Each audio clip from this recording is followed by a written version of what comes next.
This episode of the podcast is brought to you by patreon.com/lightscameranonsense. Visit patreon.com/lightscameranonsense to help support your favorite new movie podcast. Now, let's roll that reel.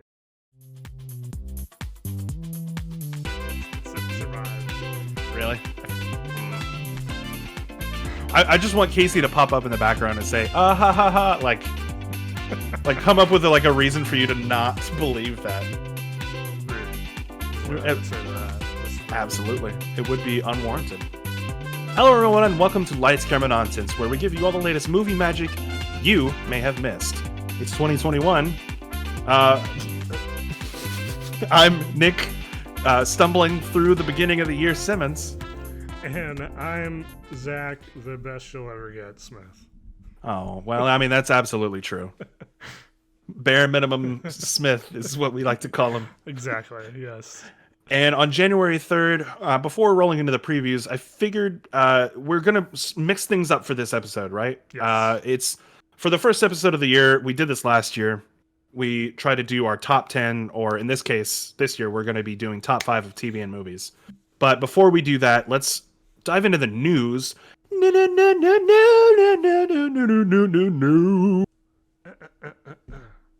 Because we've got a small bit of news before let's diving into the main topic. So, Zach, what do you have for the news? Yeah, so it was pretty dead between the last episode and this episode, so not much to cover. Biggest one by far is that MGM Studios has officially put itself up for sale for $5 billion. Oh, no biggie. That's chump change for... For everyone. Those unaware, MGM is the studio behind, most notably, James Bond. I think they also are for Bill and Ted. Is that right? I believe so. Bill and Ted, Wizard of Oz from way back when. It's amongst other things, they have a couple different TV deals as well. But yeah, MGM has kind of always been on the cusp of problems, no matter what. It was like a decade ago where they had to file bankruptcy. I remember at one point Sony was looking at possibly acquiring them. So yeah, that train just seems to appear pretty regularly every 10 years now, it seems. But interesting. It sounds like the decision was made just because of their back catalog and what they have to offer for streaming services, being that, in the environment that we're in at the moment, the unprecedented times. I think after a year, the unprecedented times become precedented, right? What's the cutoff? We're in the new year, and I feel like everyone who's delayed their movie into this year are now starting to go, oh, I don't know. Yeah, I don't know. we may have jumped the gun on this one. Case in point, No Time to Die is still slated for this April. For theaters. I don't know if we'll hit that, but aren't they getting? They're getting a stagnated release. Like I believe it's coming out in the UK first before coming out to the US. That is correct. Now that being said, that could change based off of UK numbers and all that jazz. But yeah, as of right now, I believe it is staggered for UK release first, and then a U.S. release, then worldwide, a North American release in April. But I think we talked about this a couple episodes back, that they were also possibly shopping around to selling just No Time to Die to streaming services. So now it seems like they've just gone full on acquisition mode. It's not even going to keep their head above water. Somebody pay us, please. Yeah, that's what this is sounding like. So I have some of their film series that are in their library. If you want me, yes, you listed. Please read. You listed James Bond, which of course is like their flagship series. There's also the Pink Panther series, of course, which I think the latest one was Pink Panther 2 with Steve Martin, right? I believe so. Not, but they are doing a new one. I think they're doing an animated new one. Yeah. The Rocky series, which I don't know if Creed is technically... Yes, Creed is part of that, which I'll get into here in a moment when you're finished with your list. Poltergeist, which apparently ended with the 2015 remake. I guess, unless they don't have plans for a sequel to that. Legally Blonde, which of course is getting another sequel, I believe. And Barbershop. Those are like the most notable, like, recent franchises. Yeah. And whatever That's Entertainment is. What is That's Entertainment? That's Entertainment. That's like the Flintstones dishwasher disposal bird. Oh no, it was just like a pad. It's its own thing. Yeah, interesting. It'll be. I feel like it's been a long time coming. I feel like they should have a long time ago acquired their own film franchises that would have helped bolster their sales. But they never really saw the writing on the wall, and now because of COVID and steadily declining theater sales. It's been a matter of time. It's not for lack of trying on their part. It's just it feels like they've always had money problems to sort out first. And generally, if you have a board of directors, they're like best way to make money is for franchises. What do we have? James Bond. Just throw James Bond out. Get it out. Do more James Bond, please. Because I think Bond is like the fifth or fourth highest grossing movie of all time movie series of all time. Yeah, because there's like Star Wars, Marvel, Harry Potter, and I think there's something else, but maybe they're fourth. I don't know. Right now, let's go to at least 50 billion. You've got Pokemon. These are not movie franchises. These are media franchises. Spider-Man, that's what it is. It's funny. It's in this Guardian article that I have, so I probably should have looked before I said that. Damn it!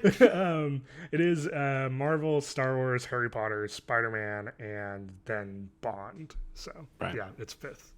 But yeah, because you have so many money problems, it's just like, please just sell something all the time. So you can't really spend the time to do more like not artistic, but newer properties, original IPs and whatnot.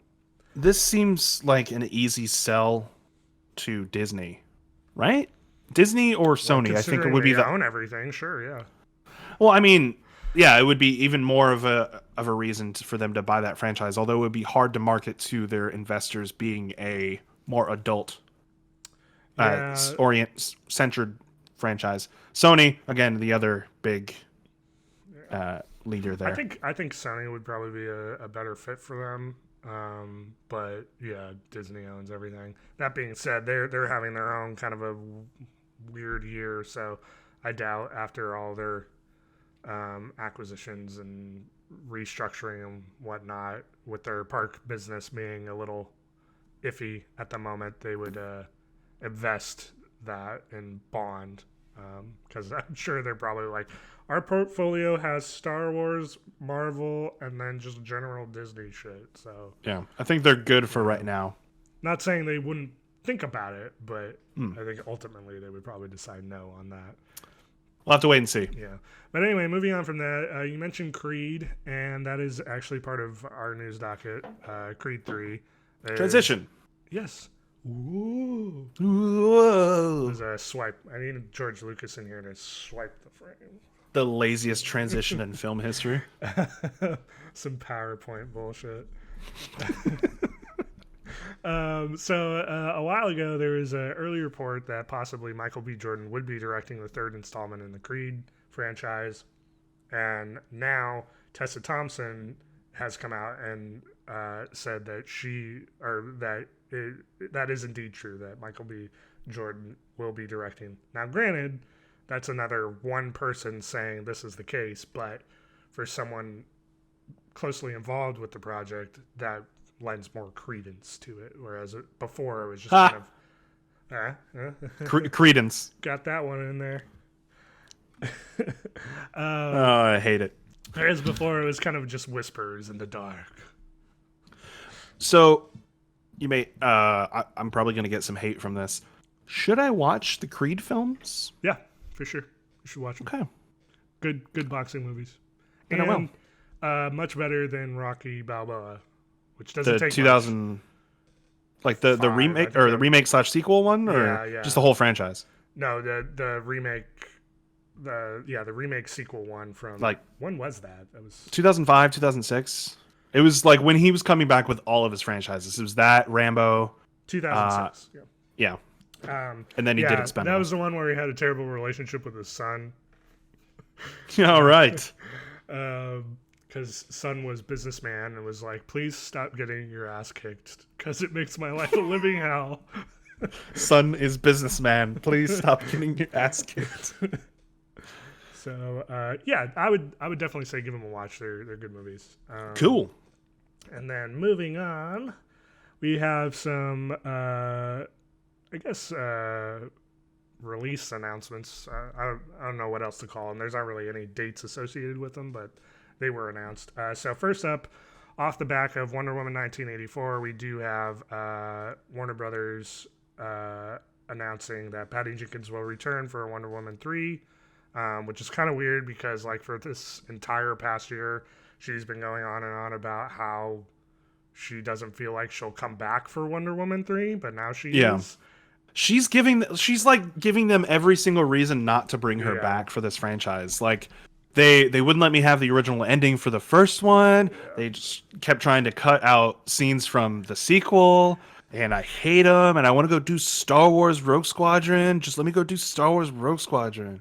That thing. So that is coming. There's no date on it. It's in development. More roller coaster of news and emotions for Wonder Woman, I suppose. And then lastly, like I said, very short news docket this time. His Dark Materials has been renewed for a third and final season. I think that was their plan all along, wasn't it? Just a few seasons? I'm not sure. You would know more than I, since you've watched the first season. I did not finish the first season. But seeing the previews for the second season and always being interested in that universe and that world, I kind of want to go back. Yeah, I've been meaning to pick it up. I haven't. It's got a great cast. It's got I'm forgetting her name. Her last name I think is Green. She was X-23 in Logan. Yes. But she plays the main character. Right. But you've got also James McAvoy and Miranda. They've got in the second season. I've seen previews of Moriarty / Handsome Priest from Fleabag in season 2 of his Dark Materials, and I love him as an actor because he's great. So I mean, it's always been kind of a unique. Although the reason I kind of dropped off the first season was that it was a little bit slow. And other shows that I was watching at the time were much more enjoyable and enticing, and so I just kind of pushed it aside. That was, correct me if I'm wrong, season 1. That was right off the back of Watchmen, or the final season of Game of Thrones. It was it was the same time as Watchmen. Okay, like they were off the back of the last season of Game of Thrones. Right. It was like after Game of Thrones, they were just like, all right. Every single adaptation franchise that we can stretch out for a couple of seasons, let's just approve the shit out of them. More like they were all pissing their pants and going, fuck, that really did not go how we wanted to, and we need to make sure people keep coming back. Quick, approve the prequel series set 1,000 years in the past, yes, which is coming out, I believe, next year, if not the year after. Supposedly, yeah. It's in production, I think, right now. It is in production currently. Yeah. So. But that's it for the news. One little quickie. Little, just dust it all off. Get it all off you. Oh, it's too much news. Nobody trusts it. All right, well then let's just go ahead and dive into the main topic. Zach, it is January 3rd, 2021. It's a brand new year. We survived it. Yes. We survived 2020. Congrats. Yay. January 3rd, the day where a man on Twitter spent 6 hours trying to teach his daughter how to use a can opener without actually showing her how to use a can opener. Hey, you know what? You make goals, and then you accomplish those goals. That's true. Yeah, I that's one way to New look Year's at it. resolutions, that's what it's all about. But, however, now that we're in the new year, I think it's always time. It's time with the first podcast of the year to look back at the previous year, albeit how shit it was. Get out of here. Get out of here. Except for all of the wonderful moments and enjoyable moments of 2020, because there were some fantastic TV shows that premiered and continued. Because I have a few on my list that were the newest season of a show that had, kept going, but it was my favorite season. And movies as well. We didn't get as many theatrical releases due to movie theaters shutting down at the end of March. There-ish, right? End of March, beginning of April. April, yeah. Trolls World Tour weekend. It was that weekend. I know that's the tent pole. That's what the history books will call it. The beginning of the end. The weekend of Trolls World Tour was when we first saw signs of trouble. So, with that being said, Zach, let's go ahead and start with you. Can you give me... Let's start with TV. I think TV is a good start, All right, and then we'll end with movies. So, back and forth, let's do our top 5. I did in no particular order. I'd say no particular order. Yeah. But our top 5 TV shows of 2020. Zach, what is your first? So first on the list, just again, totally random on when these are coming out, but I have Queen's Gambit. Random. Queen's Gambit. Yeah. Okay. Sorry, my camera there was. Yeah, you're getting a little fuzzy there.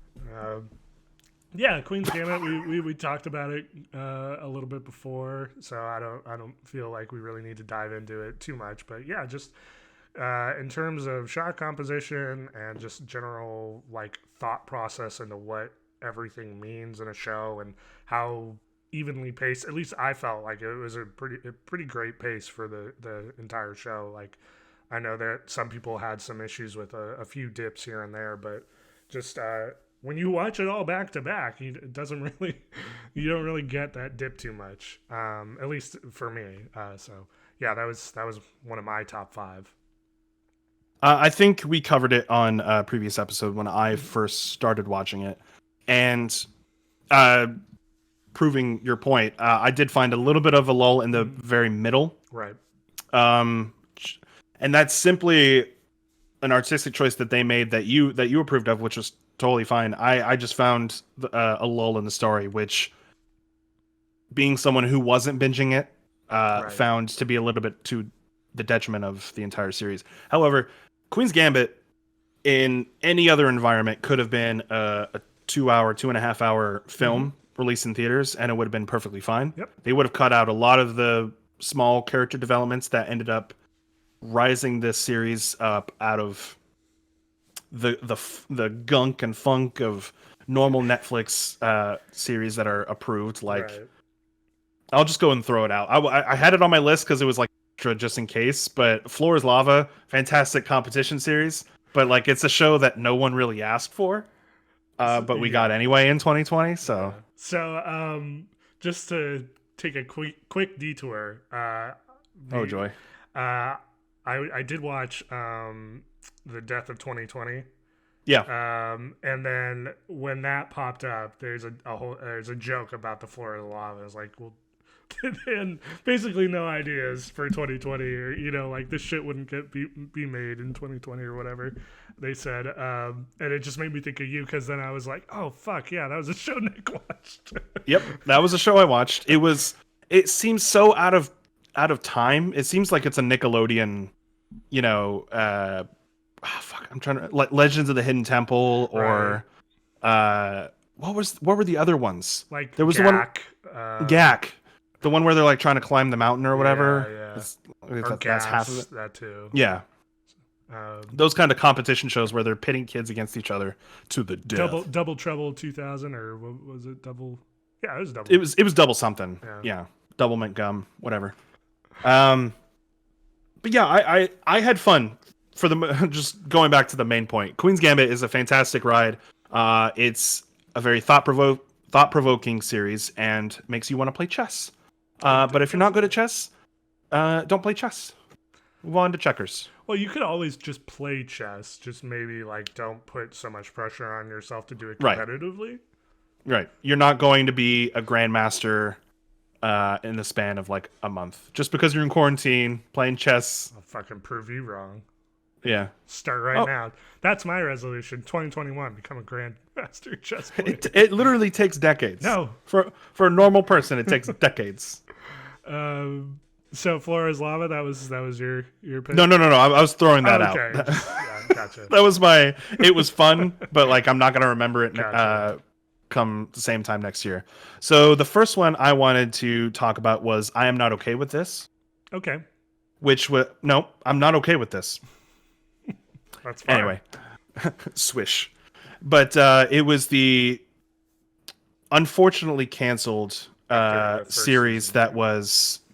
It features the main actress from It. Yes, the girl who plays Beverly Marsh. Yes. Hold on, I am pulling it up. I am so sorry. Yeah, you should be. I'm not okay with this. Sophia Lillis. It also has Wyatt Olaf, who was also in It, playing Stanley Barber. Yes. But it basically is a. It feels so weird because it feels like it was created in the same exact format as Juno. In fact, I think it was the same creative team behind The End of the Fucking World, which came out like a year or two before. Yeah. I still get these two mixed up. The End of the Fucking World or End of the F star. It's fucking. It's all right. And I'm not okay with this. I get mixed up all the time. I think it literally is the same, or it's the same author whose work that both of the shows are created on, or based on. And it's basically a teenager navigating the complexities of high school life, as well as growing up with puberty and love and all this stuff. But there's also an underlying like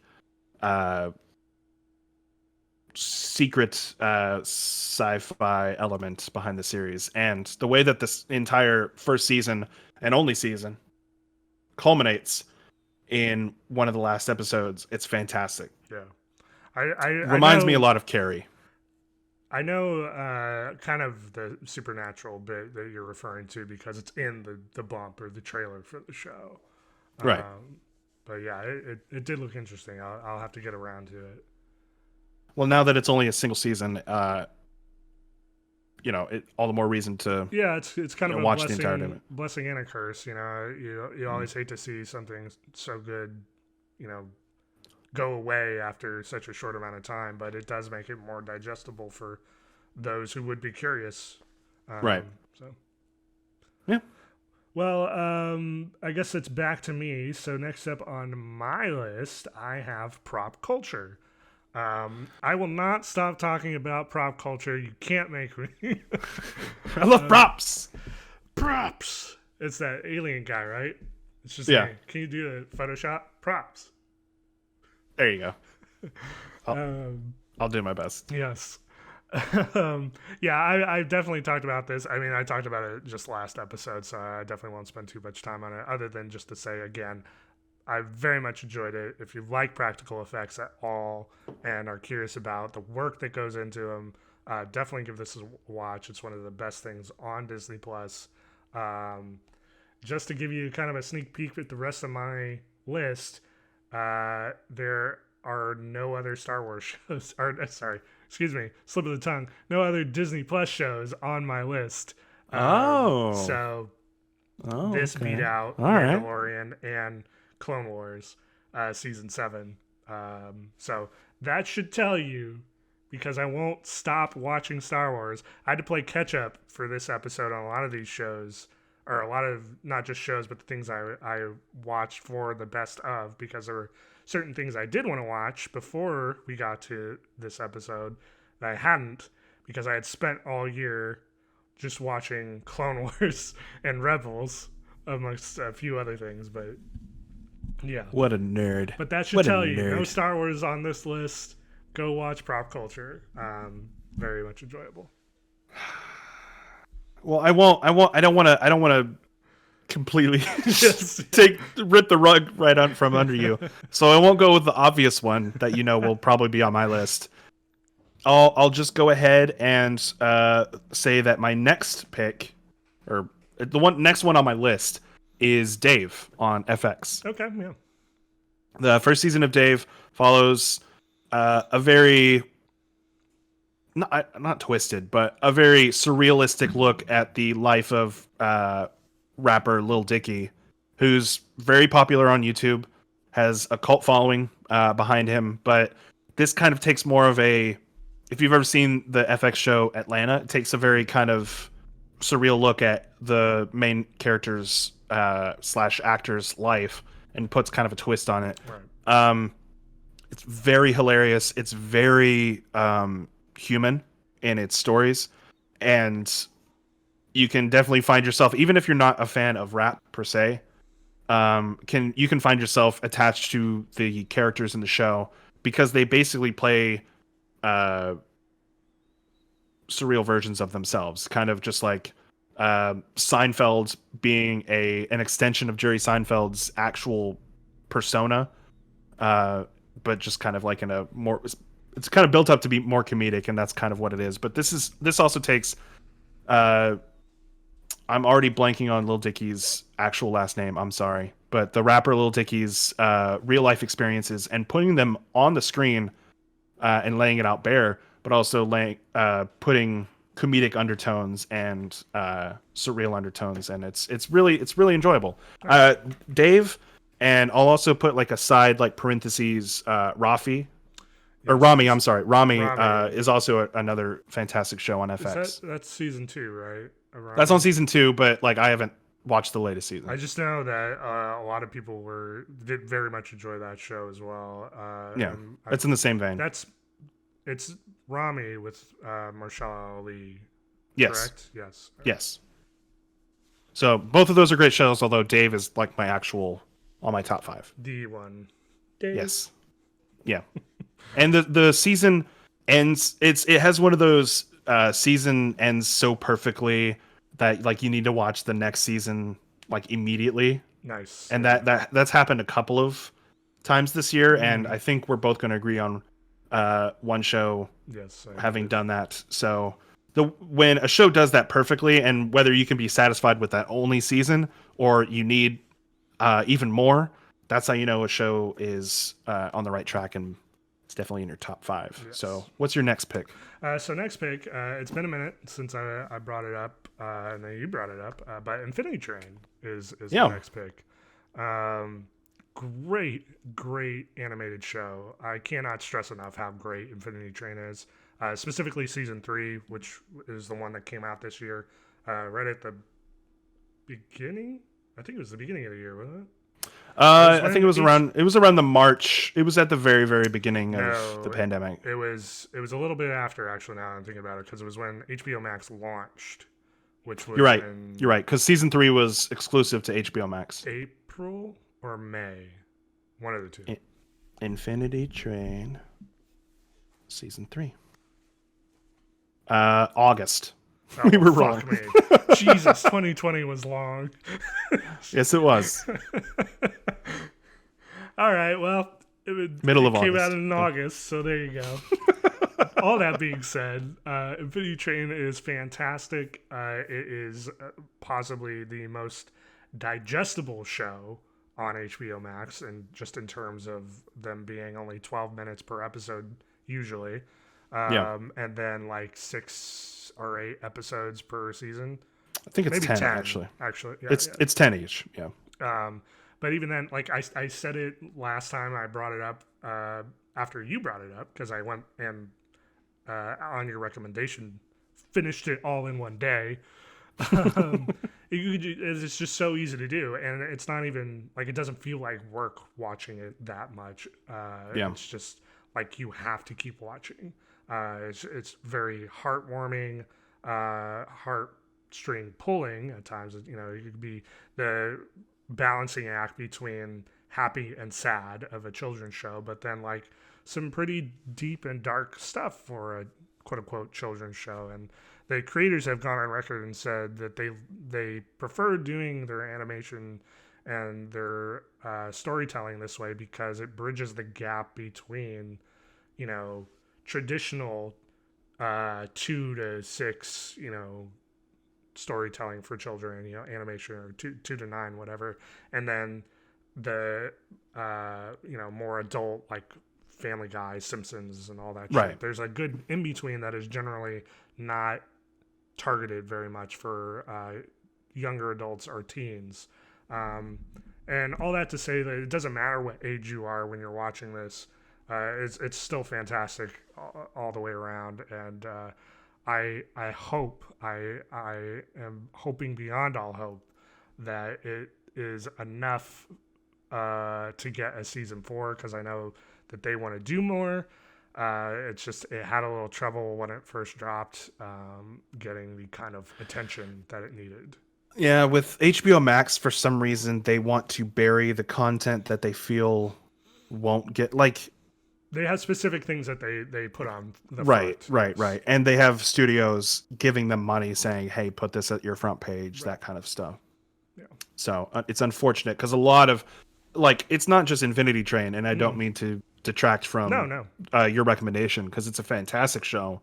Watch it. You'll be able to watch all 3 seasons in a day very easily. Yeah.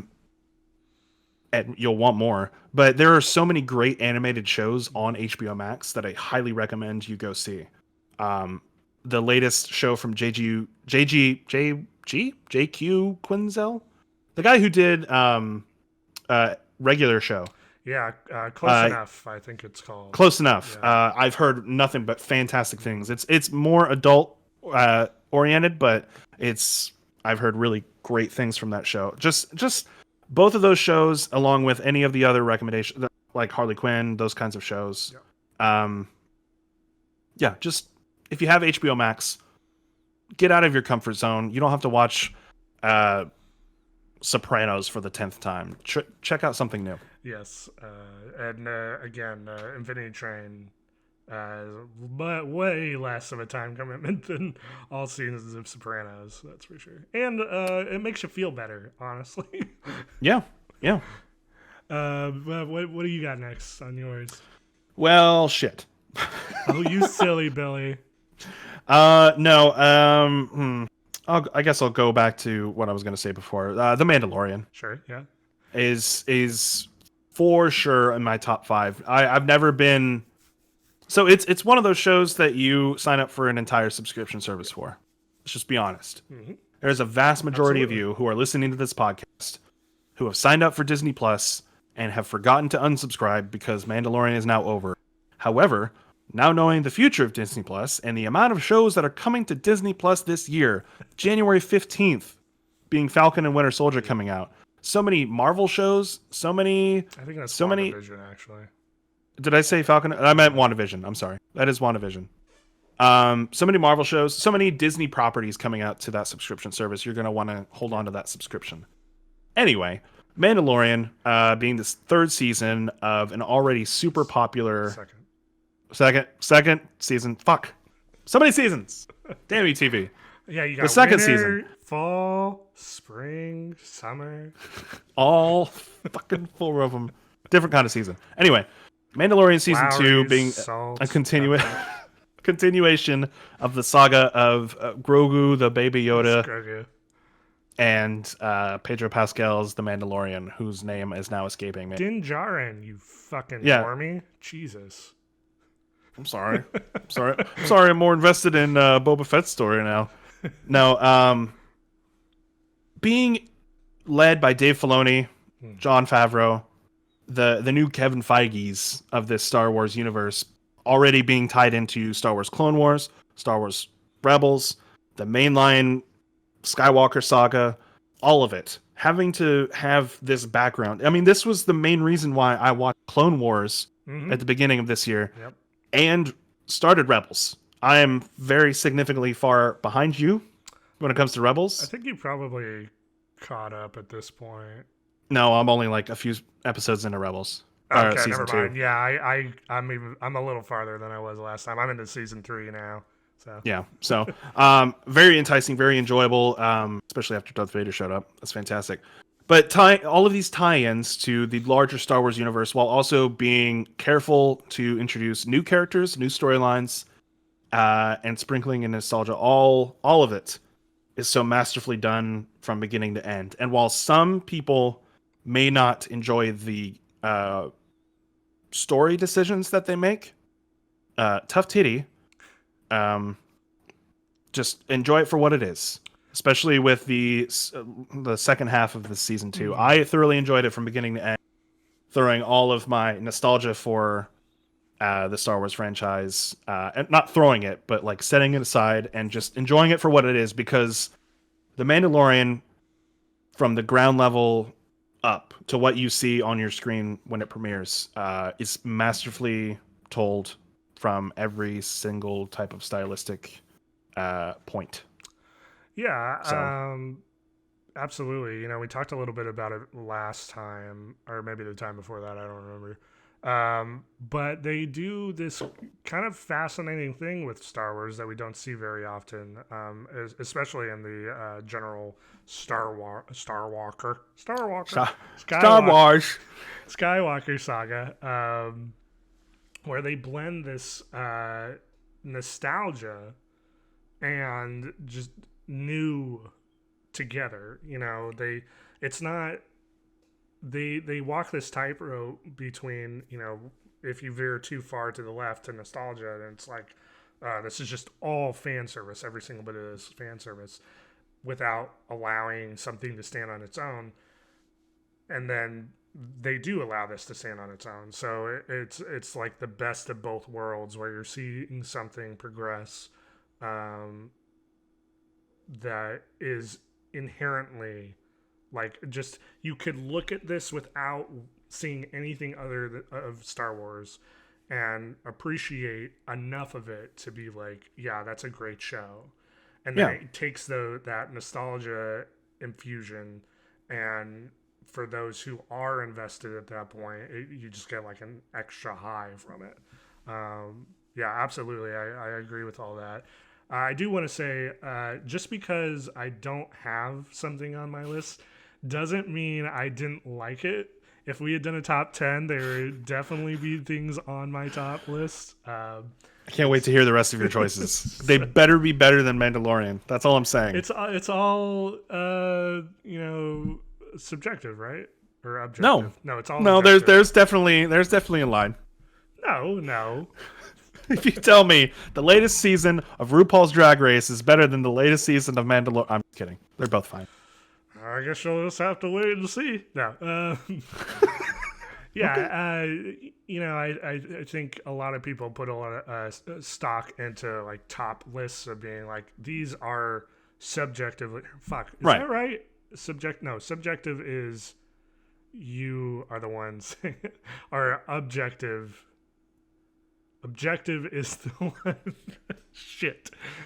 Objective is the one where English is hard. Shut up. Objective is the one where you, like, anyone can see it, correct? Yes. Subjective is opinion based. Yes. Correct. Okay. I don't even remember what tangent I was on there. I just you were basically saying that anytime somebody makes a top 10 list, right, they think these are the best of all time, and no matter who you are, you will always like these. But it's always a personal taste, right? So, like, these are more of our favorites of the year, not necessarily the best shows or movies. Just the ones that we enjoyed the most. I think these are definitely both shows and movies. Just dropping this into the middle of this. This is definitely two different lists from both of us that reflect what we enjoyed most over the course of 2020. Correct, yeah. And we still found enjoyment in other, like, I still loved every minute of Mandalorian, and again, if I had a top 10, I would probably it's a solid 7. I would probably also include Clone Wars in that season 7. It's just, you know, I think the ones I have for my top 5 are the things that either surprised me the most, or the things that hit me the most for the year. So what's your next one? So next up for me, my second to last one, I have Lovecraft Country.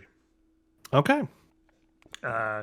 great show. It's a little messy here and there. It's not a perfect show by any stretch of the imagination, but what they do in terms of lore and world building and the performances of the entire cast is just outstanding. And then the attention to detail of every frame, every decision on why they did a monster this way or why they did a scene this way is just off the charts.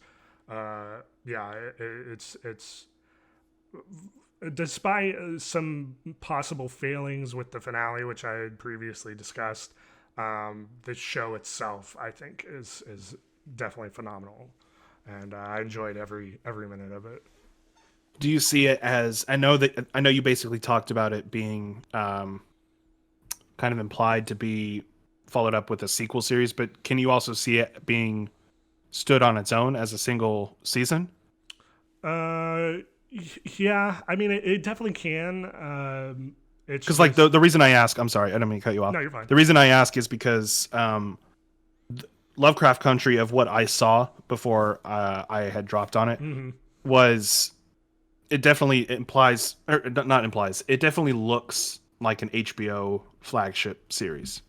Like, they put the money behind this. They put the production and the time behind making this look and feel and sound like a new Game of Thrones or a new Sopranos, a new Boardwalk Empire. You know what I mean? Like a new flagship series that they can get behind. Because as much as everybody loved Watchmen, apparently we're not getting another season of that, which... Yeah, I mean, we talked about that a while back, just on one of our news dockets. But yeah, I mean, Watchmen, at this point, it's been not reduced, but changed to limited series, right? Right. Which I could feasibly see happening with this. But there is definitely room to grow into a second season, and they especially let it lie. The way season one ends begs for more, because it's one of those things where now there's even more questions about what could this mean, or right. I mean, like, there are changes to main characters that are so drastic that they are just completely different to how they were at the beginning. That would definitely benefit from more exploration. Like when Journey Smollett turned into Cthulhu. Correct, yes. Best Cthulhu, right? Yeah. We stand Journey Smollett Cthulhu. That's my Cthulhu. But I definitely wouldn't say no to a season 2. I would love more. It just depends on whether or not they pulled in enough viewers and enough word of mouth to get a season 2.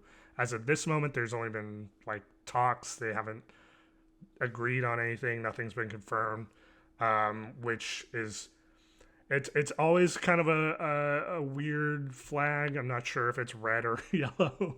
It's definitely not green though. Because this is a weird flag. This is weird. I'm gonna edit in like a weird flag right here. It's like the Canadian flag. Oh, this is weird. A leaf? Really? Weird choice. Fuck! I just completely my brain. Damn you, flags! It's definitely not a green light, right? When you get to the end of the season, and then in this day and age, it's not immediately said there's going to be another season, because we have shit like Lord of the Rings, the Amazon show, which hasn't even fucking dropped season 1 yet, already has 2 more seasons behind it. Witcher was the same way, like a month before the first season debuted, they greenlit. Now, obviously, these are different networks. HBO is going to do their thing a little bit more differently than Netflix or Hulu or whatever. But it's...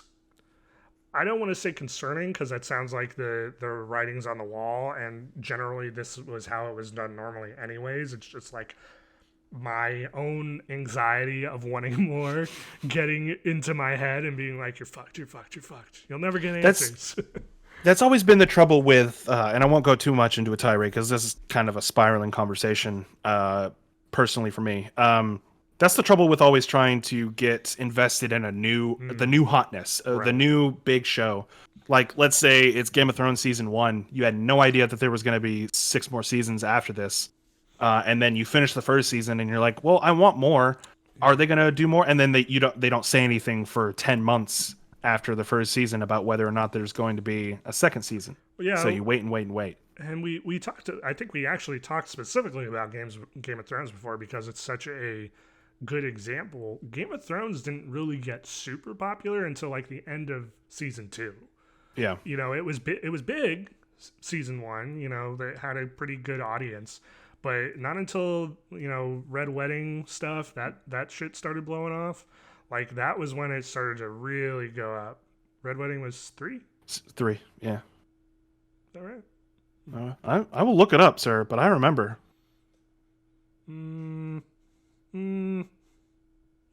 Season 3, episode 9. It was the penultimate episode of season 3. What the hell happened in season 2 then?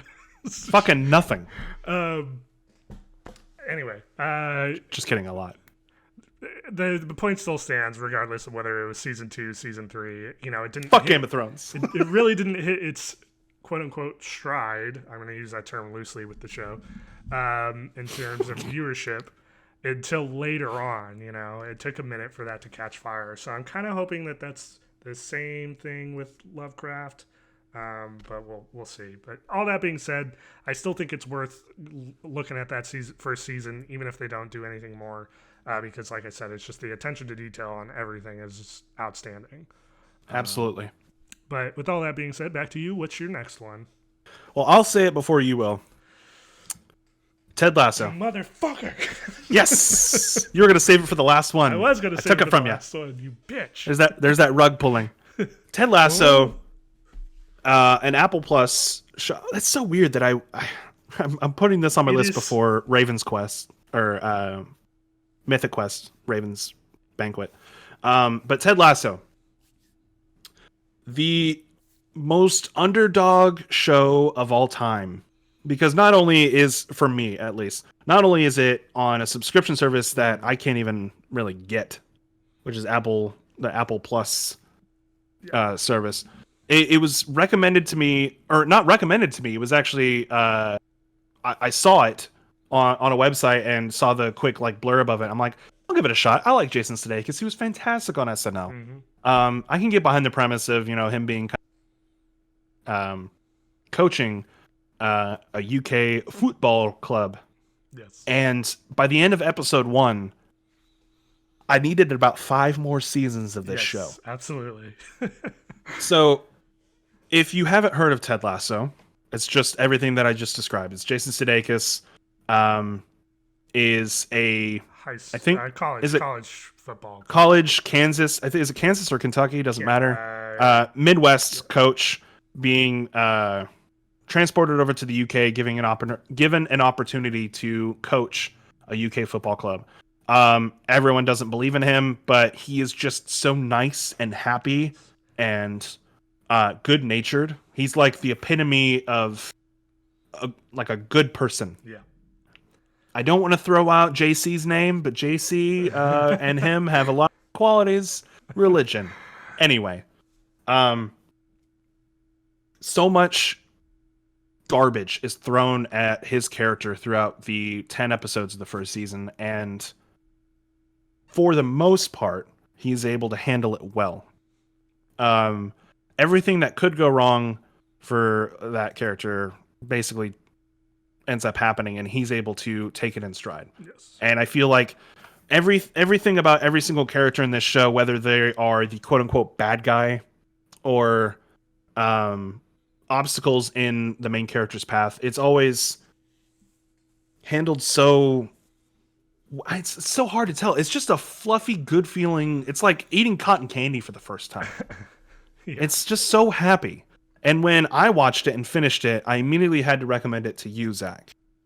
And you didn't watch it immediately, and it made me sad. And then you did watch it, and then you're like, holy shit. Yeah, I had seen Ted Lasso floating around on Twitter for a while. Yeah.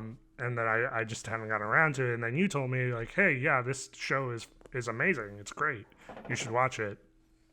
And then I didn't watch it until this, not last week, but the previous week. I decided, well, I got some catching up to do. And Ted Lasso was like the first thing I sat down to watch because it had such good word of mouth, just from people just saying it's the show that we needed this year. Right.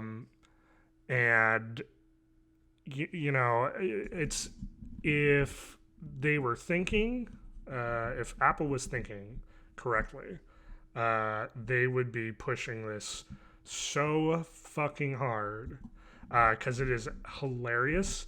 It is such a funny show. But it's also, yeah, like good natured. It shows the best of humanity. It just like you mentioned something about bad guys, and there's really only one, I think, truly bad person in the show. That who doesn't have any redeeming qualities. Right. But you know, like it starts off with a quote unquote villain. But they have their reasons for kind of doing what they're doing, and it's not like the thing that they're doing isn't so heinous to where it's like, well, now you want me to forget, like you killed someone, I can't forgive that. It's just, you know, like, they're obviously going through something, they're not handling it well. But when they're able to reflect on that, they always come back and realize that what they're doing is not decent. And even though they have to be given multiple opportunities to understand that until they eventually do come around, you see that this is a person and that they have like the thought processes thought processes to know how they should be treating someone. And you could argue, well, like that would possibly make them worse, and it's true, but it provides a learning moment for someone who you in a different show would be irredeemable, right? Like at the end of a different show, they would get their comeuppance, they would be gone, it would be a haha, the villain lost, that sort of thing.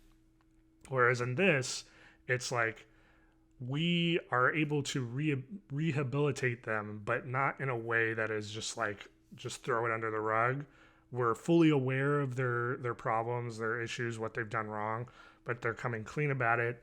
They are learning from it, and there's multiple versions of that through the show. Or maybe not so much to the extent, but there are people who, you know, maybe kind of a dick, but by the end of the show, you are given, you know, a look at how they respond to someone treating them well as opposed to treating them so shittily, which basically the show just boils down to people being treated not well. Yeah. And then getting the opportunity to be treated well by someone and to be cared by someone. And fucking hats off to Jason Sudeikis, man, because he fucking kills it. The amount of range he has in this show is just crazy. Because he can go from, you know, like, Midwestern nonsense to, you know, like he's coming up with catchphrases, turn of phrases that don't make any sense, but are fucking hysterical. Especially in being in the UK and not having any idea how anything works. Yeah, he'll say something that like obviously translates well over in the States, but you say it over there and then he realizes like, oh well, that doesn't really work, and it's kind of fucked up if you think about it. It's fantastic. I can't wait for season 2. Yes, honestly, they're currently writing it right now. Yeah, definitely. If you want a reason to check out anything on Apple Plus or Apple TV Plus, this I think would be the first thing you need to sit down and watch for sure. Absolutely, just loved every second of it. And then Mythic Quest, because it's also heartwarming and comedic and really well written. Yeah. But yes, Ted Lasso first. That all being said, you stole my last pick for my top 5 on TV shows. Okay.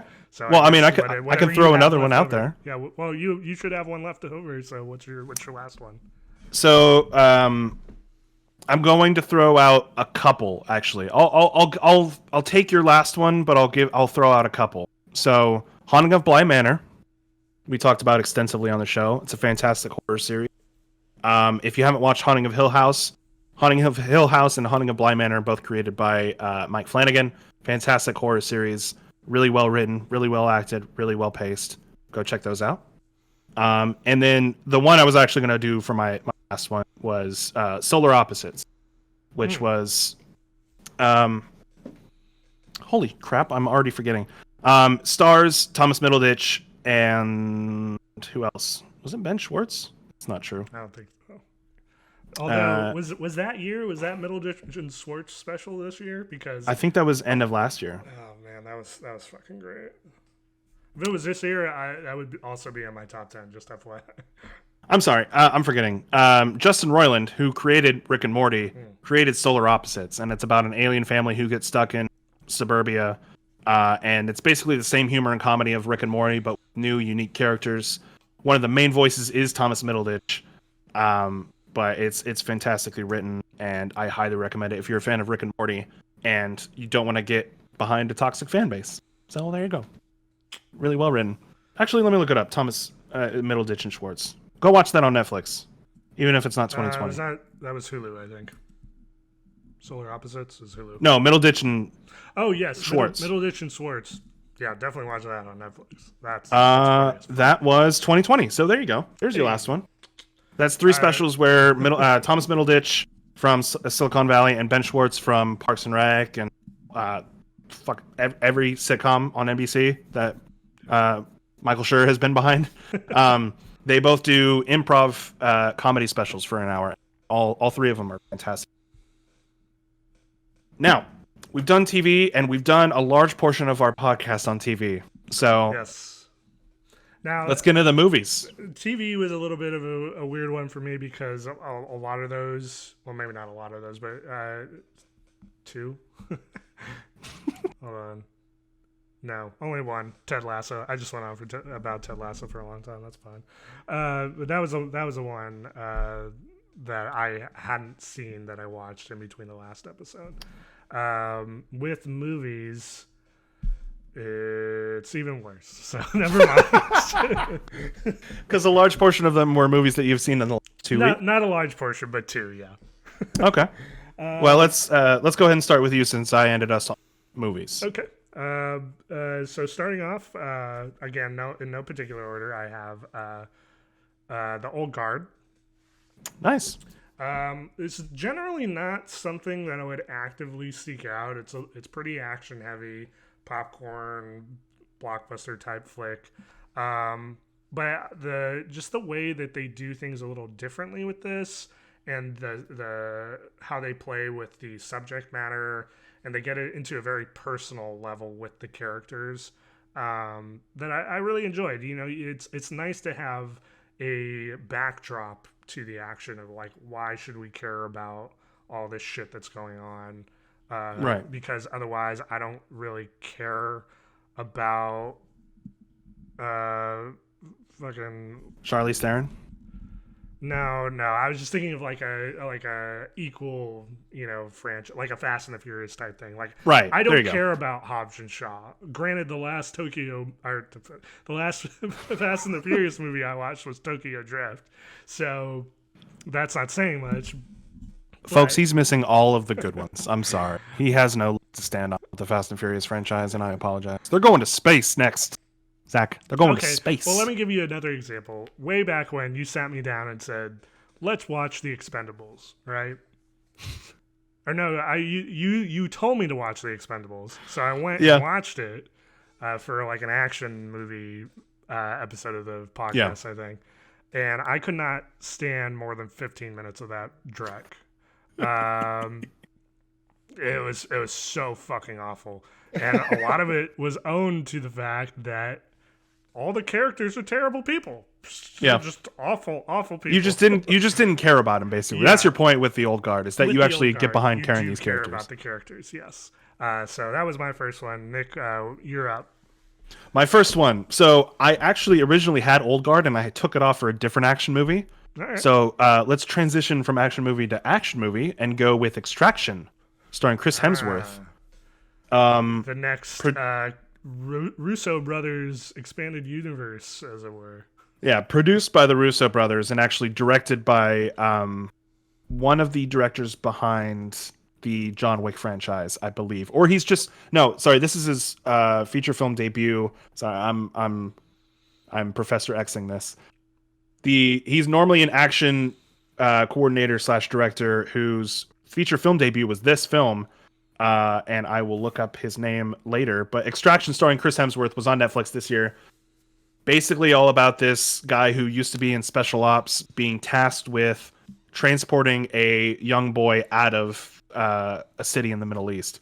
And if you're a fan of the John Wick franchise, if you're a fan of the Ong Bak franchise, or anything basically like The Raid, if you're a fan of the Raid's franchise, it's that high level action choreography that is it's essentially 80% of this movie. The story, I'm not going to say the story is paper thin. It's not. The villain is very evil. He's tossing kids over the balcony of a high-rise building. Punching like babies. Just they don't cut away from it. He just takes a kid. He's like, "Hey, you failed me in my mission," so chucks him over, and like he's giving kids guns. It's a very dark, gory film, but it is action-packed from very beginning to very end, and Chris Hemsworth is fantastic. There are some fantastic one-shots in there, and if you're wanting to get your blood pumping, if you want a good action popcorn flick, there you go. In fact, for Christmas, Zach, hold on, just sidetrack. If knowing me, knowing I'm a movie guy, knowing I couldn't go to the movie theater because of the stupid pandemic that's going on. Bitch. You bitch of a pandemic. What would be the ideal Christmas gift to get me? A bomb? Fucking what? That you have to defuse? No! Oh, yeah. No! Okay, a bomb with, like, a little clock, right? Context clues, Zach. It's all about context. No, if you could get me a Christmas gift, knowing I like going to the movies or watching, and I couldn't go to the movie theater and enjoy movies the way most people would enjoy movies, what would you get me? What kitschy gift would you get me for Christmas? A projector? That's a good guess. No, that's guess number 2. You get one more guess. If you could get me one thing that most people don't normally buy other people for Christmas. A popcorn maker? I don't know. You were so close. You get a tub of popcorn. Oh, gotcha. I think Yeah, so bomb was the right answer. No, but I mean, you could confuse it. You could put a bomb in here. There's not a bomb in here, for obvious reasons. But look, you got the cheesy. You got all 3. Is this an ad read? What are you doing? I'm not doing anything. I was just like, I'm kind of hungry now, so I forgot what. If you're looking for a great action film and you've got a tin of popcorn that your family got you for Christmas, I'm not saying it was a bad gift, Mom. Thank you. Then you've got popcorn and you've got a great action film. Extraction was my first. That was a long way to walk for that one. That's how I do things, baby. Well, at least you're getting your exercise in. Yeah. Hey, you're working on your resolution. Good job. I mean, it's exercise, and that I exuded a lot of wind talking about that. Look. But yeah, what's your second one? So next up, I have Bill and Ted 3: Face the Music. Wow. Yeah. Wow. Yeah. This was just a nice, like, warm blanket. It's definitely on the end of the spectrum where it's just like it's comfort. So like, right? It's like Ted Lasso. I think it's very much in that same vein. Just being, not to step on my own foot here, that it's not as good as Ted Lasso. But what an asshole! It's like in the example of Extraction being a nice, popcorn flick movie, right? This is a good fluff movie, I think. There's nothing really wrong with it. It doesn't do anything that's like crazy out there or like, generally masterful or anything like that. Generally masterful. Generally. But it's a feel good movie. It warms the cockles of my heart. Oh, cockles. Gotcha. Yes. Sorry, I may have heard only half of that. Naughty. Yeah. It's again, it's fluff, but for fluff, it tastes damn good. I'll tell you that much. Nom, nom, nom, nom, nom, nom. Delicious. Uh, For the year of 2020, we always need a little bit of fluff. We need a little popcorn. yes, We exactly. need a little bit of love. And that's why our resolutions are to lose weight because we had too Sure. much popcorn and fluff. Yeah, that's true. I'm pretty sure like 80% of my bloodstream is like butter, Yeah. like popcorn butter. My next pick, I'm gonna accidentally skip. Fun behind the scenes thing for you, Zach. I didn't get them down to 5. You bitch. I'm picking from a list of movies and making my 5 because I knew that we would have overlap. Guess what happened with our top 5 TV recommendations? We had that very thing happen. So I mean, I may have taken your 5th one away, knowing I had backups. No, there's yeah, exactly. Wait, hold on. I think I'm arguing against myself. The only reason you did that was to be a little bastard about my picks because you wanted to make me feel bad. No. Yeah, a little. But my next pick is maybe not necessarily fluff. I'm also taking away your momentum that we're for movies. So going to another fluff. I wouldn't say fluff, but and we may have both watched this, and it may not be in your top 5. Eurovision Song Contest. The story of Ice and not Ice and Fire. Nope, that's Game of Thrones. Song no. Yeah. Yeah. See. Song. The story of Fire Saga or Fire something. Saga, that's right. Yeah. The one with Rachel McAdams and Will Ferrell, and it's a musical. Pure love for this film. I don't know why, but the first, as soon as I rolled credits on that movie, I'm like, this is going to be my top 10, which ended up being top 5. But it's just enjoyable. You may not be a fan of Will Ferrell. I know a large portion of people out there are not fans of Will Ferrell. Tough titty. It's a fantastic, heartwarming, just from beginning to end. It's got a very similar Ted Lasso to where it's like there are antagonists, but they're not like evil, mustache twirling villains, and they even have their own. Except for the one guy. Version. Well, yeah, the one guy who gets killed by the elves. Yes. There's that guy. Your argument right at the elves. You could just say the elves from Eurovision. I'd be like, I get it. Yeah, totally get it. It's a 2-hour-long movie that seems like 10 seconds long. Fucking worth it. I enjoyed the songs throughout it. There are legitimately good songs in that movie. I have some of them in one of my Spotify playlists just because I enjoy the music. So Ying Yang or Jing Jong? Ding Dong. Yeah. Oh, yeah. Ding Dong. That's what I mean. Yeah, Ding Dong. Yeah. Fantastic. I didn't laugh at every Will Ferrell joke. I feel like a lot of his shtick, for me personally, is starting to wear thin, but I still found him enjoyable, as well as Rachel McAdams and their chemistry in this film. So that was my second one? Yes. That's our second one. So what's your third? So third for me, I'm going way back. Whoa! I actually saw this one in theaters. The last movie I saw in theaters was Invisible Man. I knew it was going to be that. You took away my fucking third one. Revenge! Fuck you. Again, I have a list. I have multiple. I have backups. No, I win. There is no other list. You lose. Good day, sir. Okay. Invisible Man, great. Super suspenseful. The build just throughout that entire movie is crazy. On edge of your seat type stuff. And then everyone in it does a phenomenal job of performances, and it's good to see. I like this direction that they decided to go off the heels of the Dark Universe, right? That failed spectacularly with The Mummy. This is the shit I want. These little lower budget, more personal type horror stories. More of this, please. And it does sound like that's what they're doing. So ups to that. But yeah, if you somehow have not seen this yet, because I think this is probably one of the more like cross-section-y type films where I think a lot of this would fall into a lot of people's purviews. And being that, again, it was one of the few theatrical released movies of the year, If you still haven't seen it, definitely give it a chance because, yeah, just a masterclass in suspense building. Leigh Whannell, right? Yep. Yeah, Yep. Of just the Saw franchise and Insidious and all that. amazing. Yeah. Well, that was on my list. Take Ted Lasso from me. The next film on my list is Palm Springs. Nice.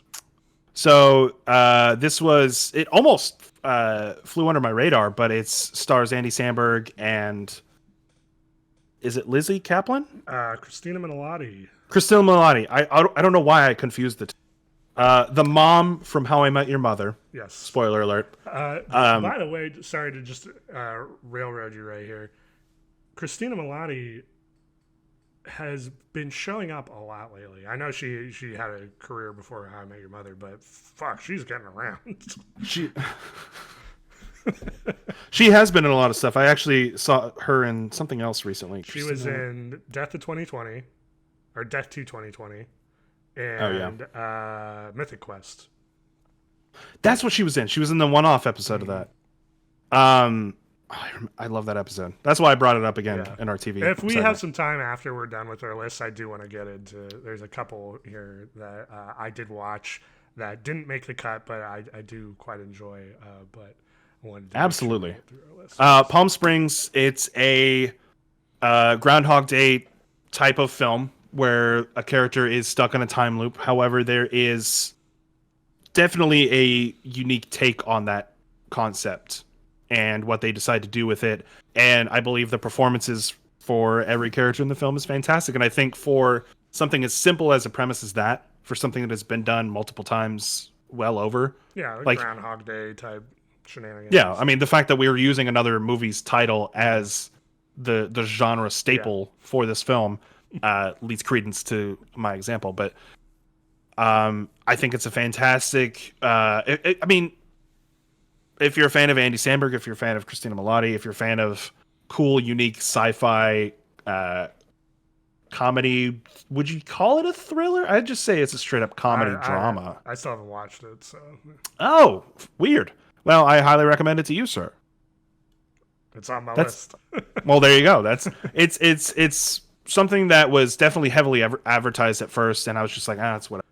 It looks interesting, but... I believe it was Hulu's most top watched original programming. Oh, well, there you go. I think I'm remembering that correctly.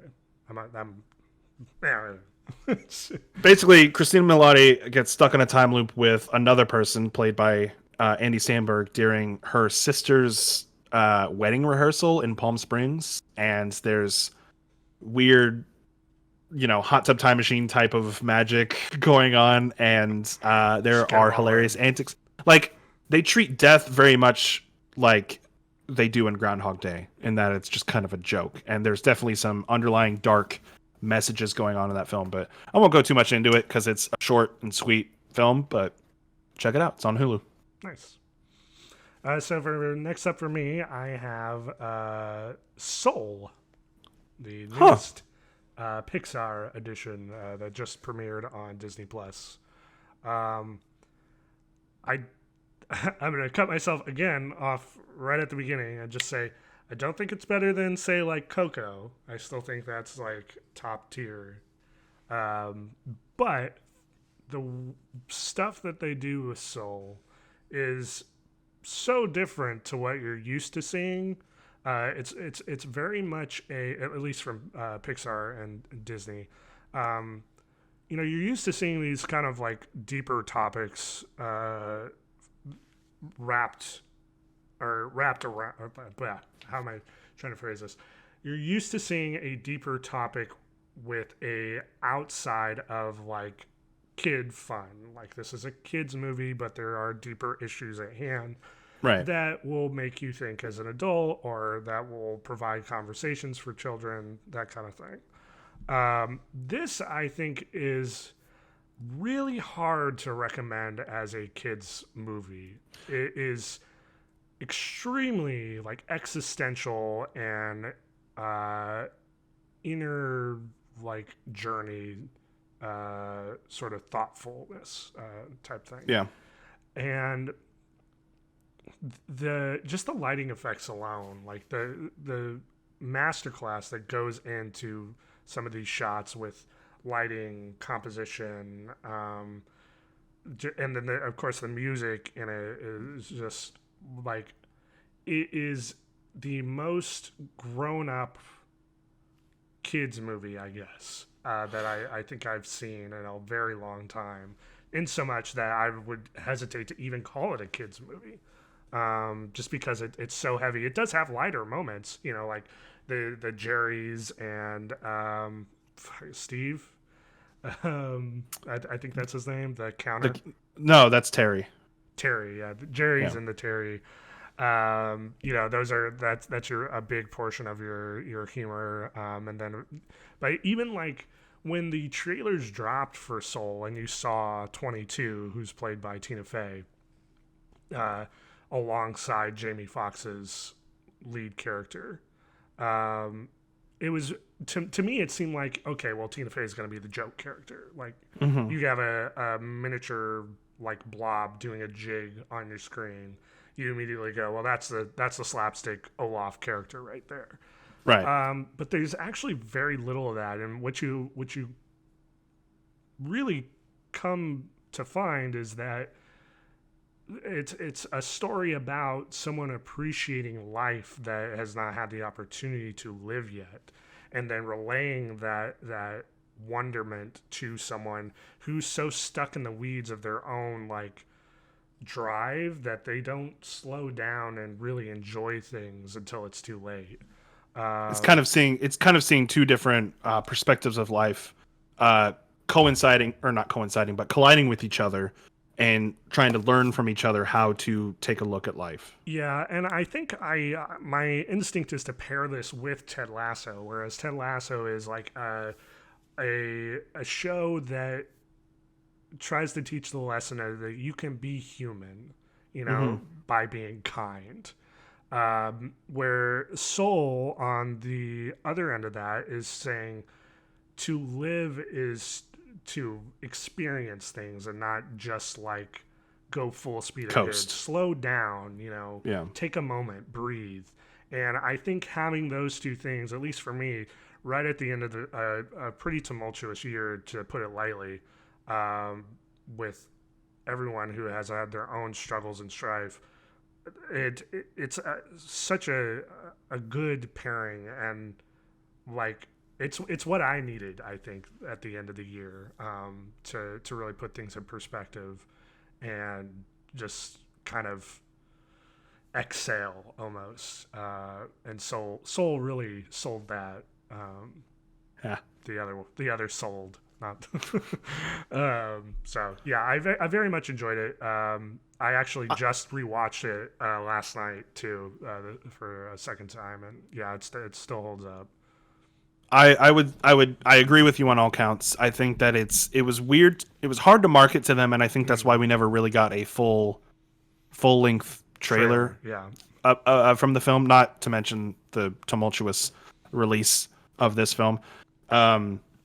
But the fact that it's such a adult story to try to convey to kids, right? Kids who haven't necessarily, like, they may try to pawn this off as kids are 22 and adults are Jamie Foxx's character, whose name is escaping me. And it may be like, hey, try to meet kids in the middle, or try to meet your kids in the middle, or some extension of that. But I think overall, the message they are trying to tell is something that the studio itself, or at least, is it Andrew Stanton that directed it? The new CCO of I think Pixar. It was, Phil Doctor. Phil Doctor. I'm sorry, who did Inside Out? Or Pete Doctor. Not Phil Doctor. Pete Doctor. Phil Doctor. Who's Phil Doctor? Dr. Phil. Oh shit. There's a weird brain association there. Yeah, I feel dumber for it. I think it's an adult message that needs to be taught, maybe not necessarily in the format of a Pixar film, but I think because they have the means to do it, they did it. And so it was a story that ended up being told.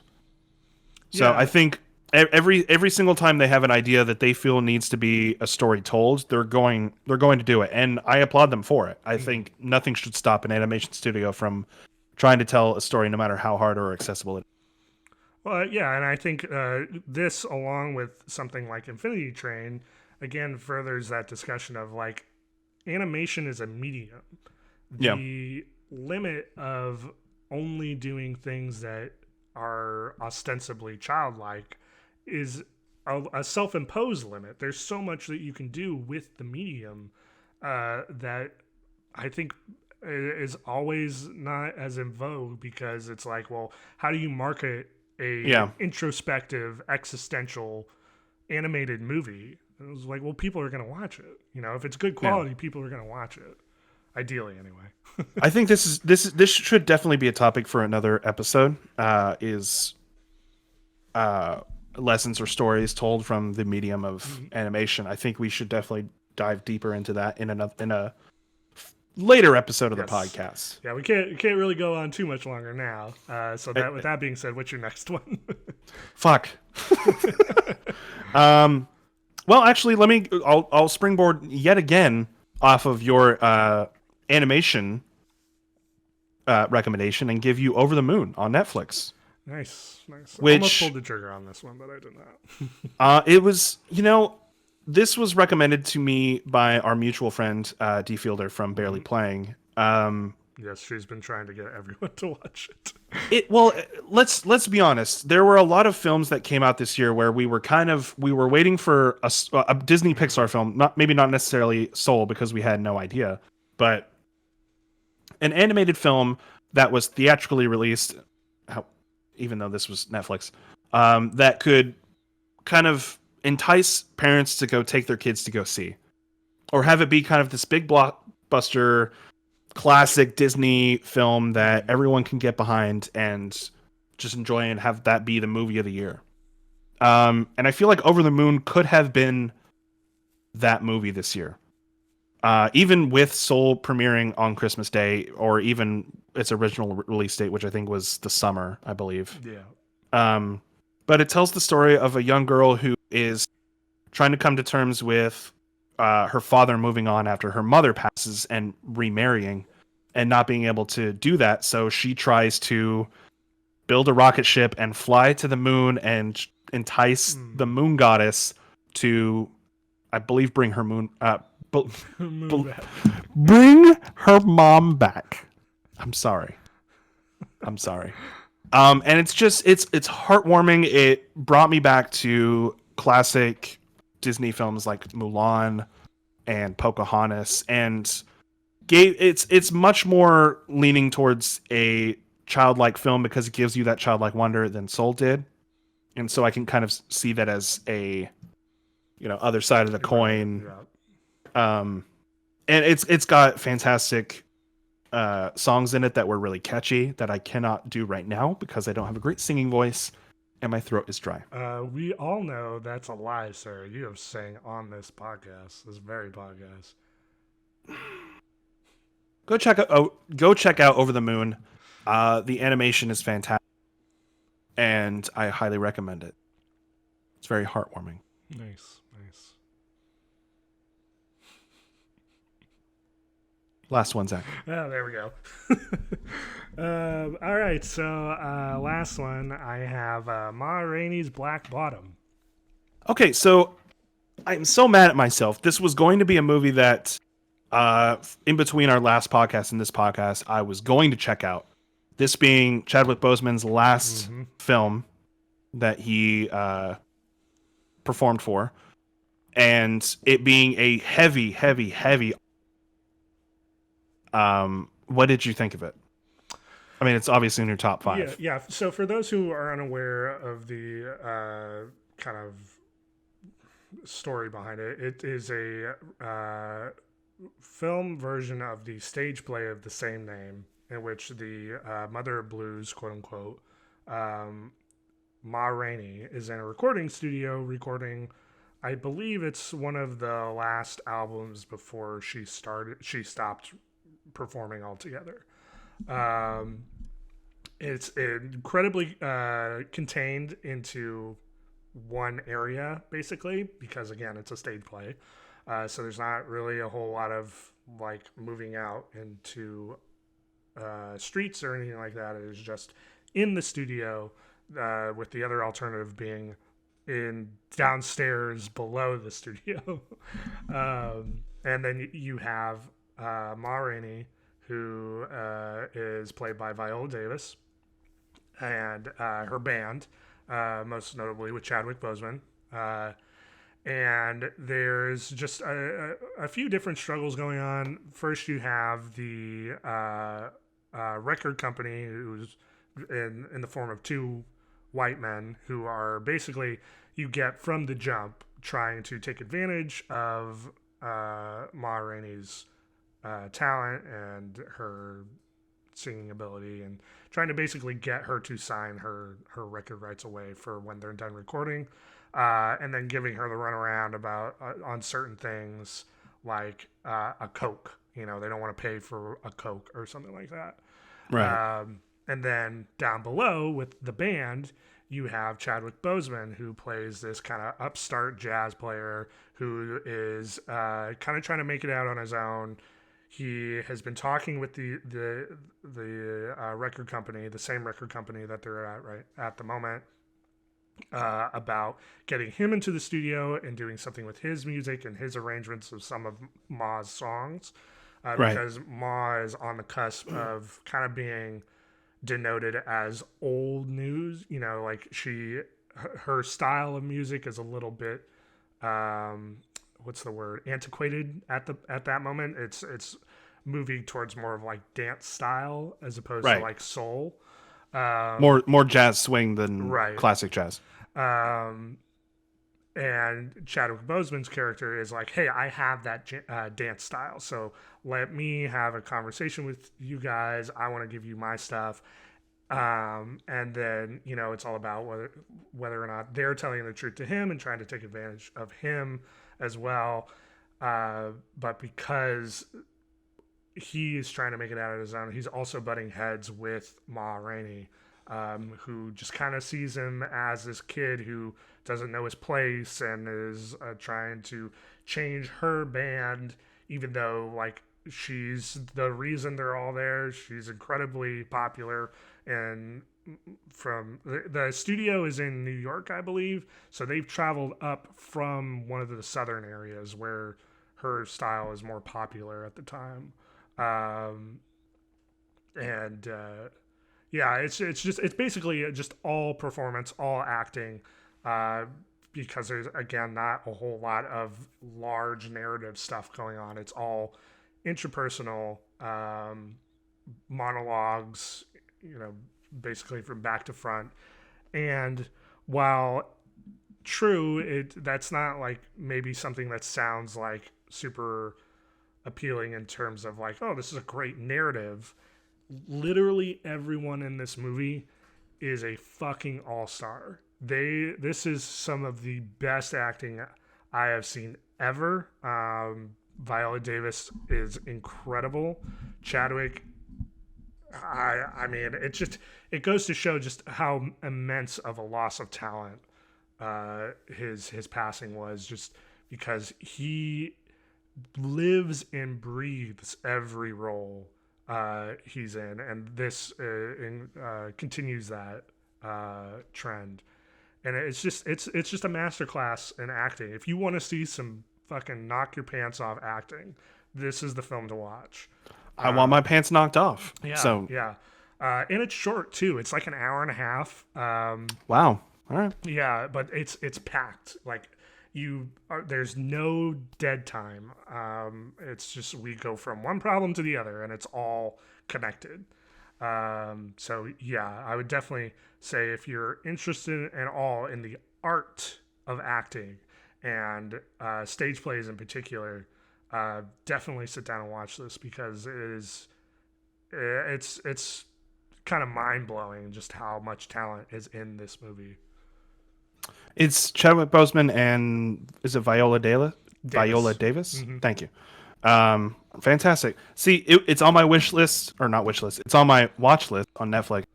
and I have had such a backlog that I've been trying to get through with so many award contenders this late in the year, and with how the just cinemas and the year has gone with COVID-19, things being released on streaming, things being delayed. Well, and like it's definitely a point, right, to say like, well, there's been definitely struggles in the industry. Like we were supposed to get so many things this year and we didn't end up getting them. That being said, that doesn't mean that there wasn't stuff to watch. No, absolutely. Still, like I have a list myself right here that I had written down, like a bunch of movies that I still hadn't gotten around to, and I was going to go down the list, and I tried. I got 2 in, and then I decided, let me switch over to TV, and yeah. So, but and then you watch Clone Wars again. Like no, I was watching Ted Lasso, and I was basically using my Apple TV Plus trial. I can never say that name right, but yeah, there's so much other stuff that I still haven't gotten to, So yeah, definitely not a drought of content. It's not maybe more blockbustery. I just mean that a lot came out in the last 2-3 weeks, and so not to mention the backlog of stuff that had come out earlier this year. All of the stuff that we talked about up until this point, notwithstanding, but the fact that we're getting all of these award contenders at the end of the year so that they can be considered with recency bias for the 2021 Oscars. My last one, and then we will get to our didn't make the cut but still just as good films and TV. Trial of the Chicago 7 is my last pick. This is on my list. I didn't get to. Written and directed by Aaron Sorkin. If you have not seen any of his stuff, what the fuck is wrong with you? You big West Wing fan? West Wing, Newsroom, any of his stuff. He's a very particular way of writing and directing. If you're not paying attention, you are going to lose the thread of the story very quickly. Like, this is not a play in the background type of filmmaking. But the Trial of the Chicago 7 basically is about I got the plot right here. In the late 60s, the protest for the Democratic National Convention in Chicago. There's basically 5 different groups led by 5 different groups of leaders. The Black Panthers, I'm not going to remember all the other ones. Sorry, it's already been quite a bit since I've seen it, and there are a lot of moving pieces. But just phenomenal acting and writing with Yahya Abdul-Mateen II, Sacha Baron Cohen, Joseph Gordon-Levitt, Michael Keaton, Frank Langella, John Carroll Lynch, Eddie Redmayne, Mark Rylance, Jeremy Strong. I mean, it's loaded. It's got an all-star cast, and this is the ensemble film that is almost always recommended for Oscar contenders every year, and with the talent behind it, it's one of those historical events that I didn't grow up learning about. Like, it's a footnote in people's history books, and it really shouldn't be, because it's very timely, the release of this film, considering everything that's going on with American politics. That's as far as I'll go with it. Yeah. But this is shining a light on a different era of American politics, corrupted then, and how the American people's voices are not being heard as opposed to being represented in the court.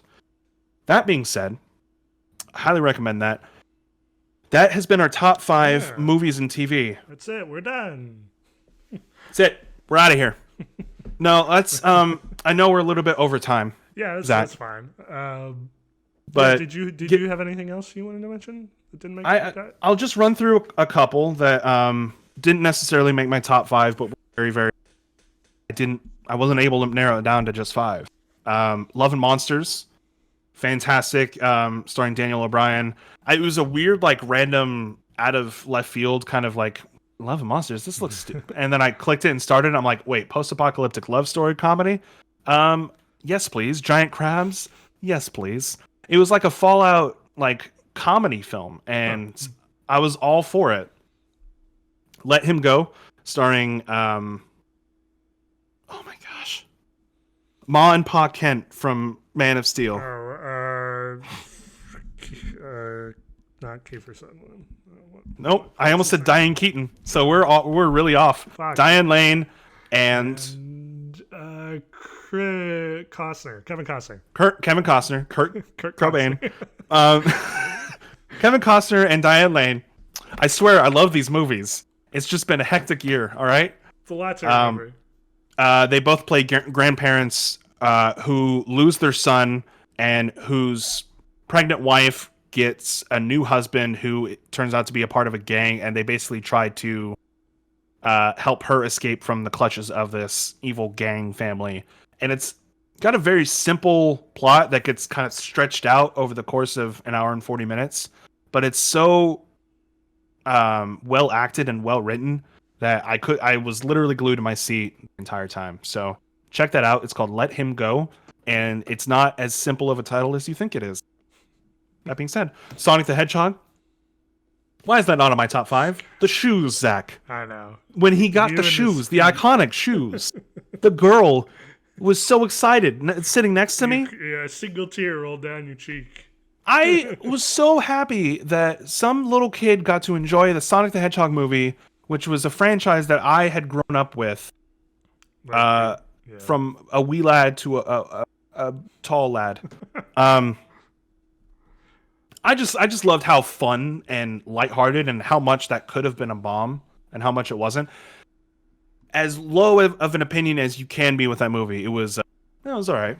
It was kind fine. of movie. It was a fine movie. See, and there's the lowest bar right there. Caveat to that statement. The year being what it was, I'm not going to begrudge anyone any place that they got their joy from this year. So if you enjoyed seeing a small child get hype over Sonic's feet, then that's on you. His shoes. The Babysitter Killer Queen, which is a sequel to The Babysitter, which came out last year. Fantastic. They take all of the content from The Babysitter 1 and turn it up to 11. Lots of twists and turns, lots of characters, a lot of great character deaths. You can see Bella Thorne get her head ripped off of her body. Who doesn't want more of that? Probably I mean Bella that Thorne. respectively. What else? And then you said Invisible Man. So nope. That's it for me for movies. Let me run through TV just really, really quick. I'll blast through them. Like Sonic the Hedgehog. Lock and Key, fantastic, cool, unique family version of Haunting of Bly Manor. If you want to watch that with the kids. Auntie Donna, fantastic sketch show. Which was so very, very, very, very, very close to getting to my top 5. Love them. Check them out on YouTube. Cobra Kai, which just dropped their season 3. Mm-hmm. Go watch Cobra Kai. Go watch Cobra Kai. Season 4 confirmed. So yes. In fact, I could say don't watch the movies, but watch the movies. Watch Karate Kid Part 1, Part 2, Part 3. Don't watch Next Karate Kid, and then you'll be caught up. Because they are featuring more and more characters from the sequel now, and they're even hinting at season 3's villain being, or season 4's villain being the villain from Part 3. So who knows? It's great acting, great writing. A little bit cheesy.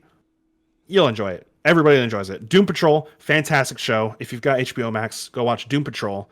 That's one of those shows that's kind of being hinted always at being on the line of being canceled or being renewed. You never really know.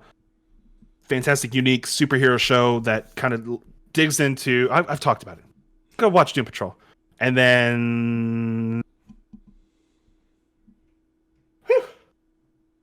what else? That was it. You're good. Yeah, I'm done. Okay. I'm done. So I didn't really have any other movies to add to that because the movies I did watch were added to my top 5, so I didn't really have anything else to talk about. But there were some shows that I watched that I didn't get a real chance to talk about. Both of them being Apple TV Plus. Fuck that name. I can't get it right. The first being, you mentioned Mythic Quest, Raven's Banquet. Really funny. Some issues here and there, I think, with kind of like overall like headspace. I'm not sure. Like sometimes the show didn't really seem to know exactly where it wanted to go, and it was, like everything there was funny. Like the scenarios are funny, and at times meaningful and a little deep. But my favorite bits from that show are when it goes so far away from what the whole of it generally is, and that is, you mentioned I think it's episode 5, like halfway through. It's like it's a one-off episode. Yeah, it's a one-off where it tells an episode entirely different with Christina Milioti. A huge just tone turn in that, and I thought that episode was the best episode of the season.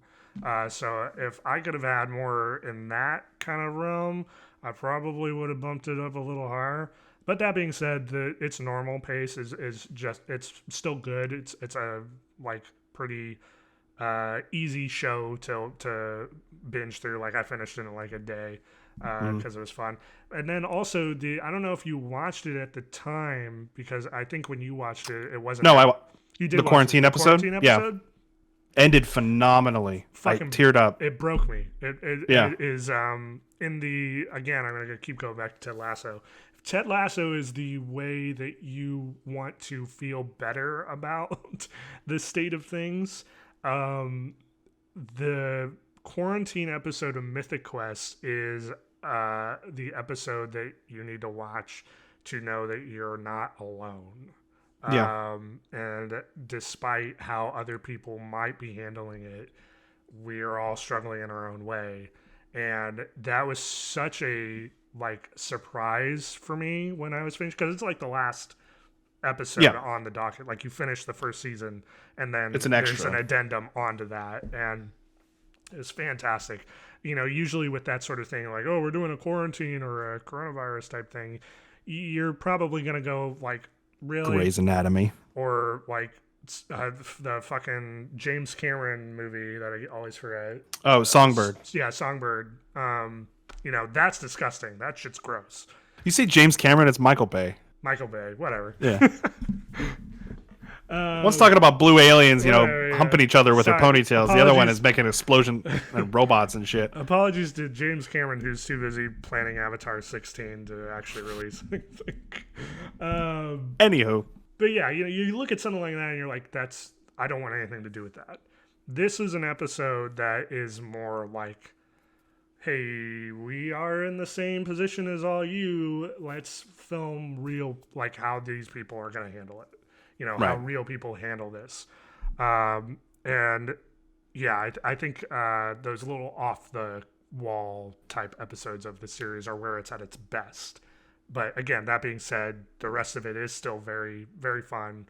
And then the last thing I watched, again, an Apple TV Plus show. I basically did all of the things I was interested in my 7-day trial to just be able to say, I will come back when the season 2s of these come out. And that last one is Central Park. Oh, cool. Which is from the creators of Bob's Burgers. Right. And it's a musical animation hybrid of sorts about this family who live in Central Park with Owen, I believe, is Leslie Odom Jr.'s character. Oh. He's the dad of the family. And he's the Central Park kind of ranger, I guess. He's the admin of the park. He takes care of it, makes sure everything is where it needs to be.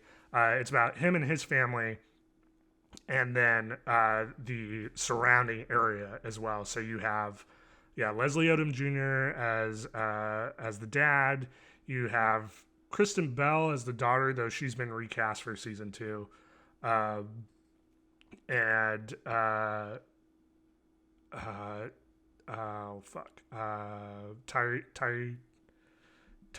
Burgess, I think. Is that how you say his name? Hannibal Buress? No, not Hannibal Buress. Tyree Henry? No. Hold on, I'm looking it up. Quick side note, I forgot about Bridgerton. I watched Bridgerton. It's okay. It has its issues. It's all